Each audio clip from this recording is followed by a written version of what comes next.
Hi there. It is time for our daily lectionary reading for Wednesday, April 20th. Yes, I'm wearing the same shirt I've been wearing for 3 days. Not really. I'm pre-recording all this because I'm out of town. So what do we have today? We're finishing up with Psalm 118, verses 1 and 2, and then 14 to 24. And since it is day 3, we will be reading the Holman Christian Standard Version translation. Then we've got 2 Samuel 6, 1 to 15, and Luke 24, 1 to 12. Psalm 118, a thanksgiving for victory. Give thanks to the Lord, for he is good. His faithful love endures forever. Let Israel say, his faithful love endures forever. The Lord is my strength and my song. He has become my salvation. There are shouts of joy and victory in the tents of the righteous. The Lord's right hand performs valiantly. The Lord's right hand is raised. The Lord's right hand performs valiantly. I will not die, but I will live and proclaim what the Lord has done. The Lord disciplined me severely, but did not give me over to death. Open the gates of the righteous for me. I will enter through them and give thanks to the Lord. This is the gate of the Lord. The righteous will enter through it. I will give thanks to you because you have answered me and have become my salvation. The stone the builders rejected has become the cornerstone. This came from the Lord. It is wonderful in our eyes. This is the day the Lord has made. Let us rejoice and be glad in it. All right. 2 Samuel, David brings the ark to Jerusalem. David again gathered all the chosen men of Israel, 30,000. David and all the men with him set out and went from Baalah, Judah, to bring up from there the ark of God, which is called by the name of the Lord of hosts, who was enthroned on the cherubim. And they carried the ark of God on a new cart and brought it out of the house of Abinadab, which was on the hill. Uzziah and Ahio, the sons of Abinadab, were driving the new cart with the ark of God, and Ahio went in front of the cart. David and all the house of Israel were dancing before the Lord with all their might, with songs and lyres and harps and tambourines and castanets and cymbals.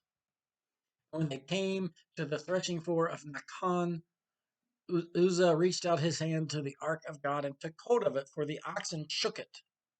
And the anger of the Lord was kindled against Uzzah, and God struck him there because he reached out his hand to the ark, and he died there beside the ark of God.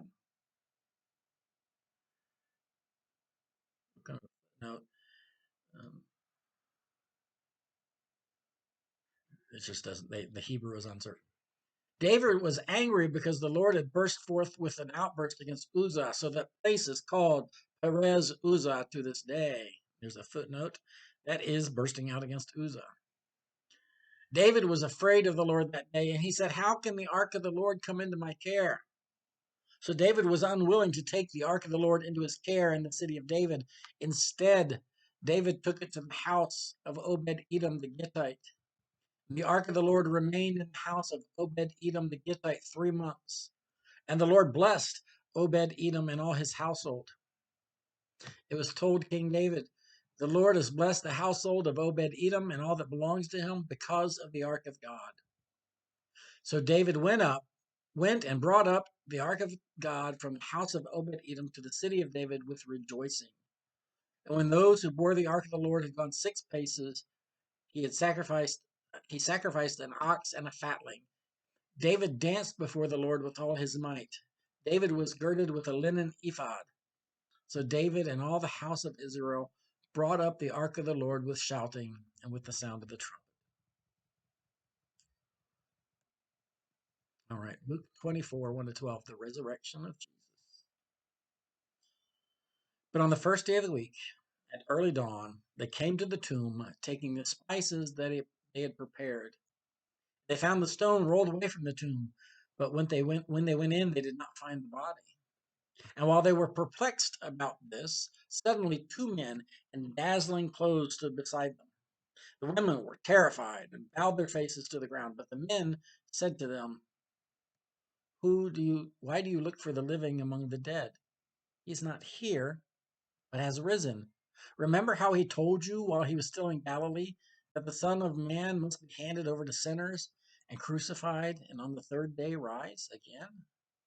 Then they remembered his words, and returning from the tomb, they told all this to the 11 and to all the rest.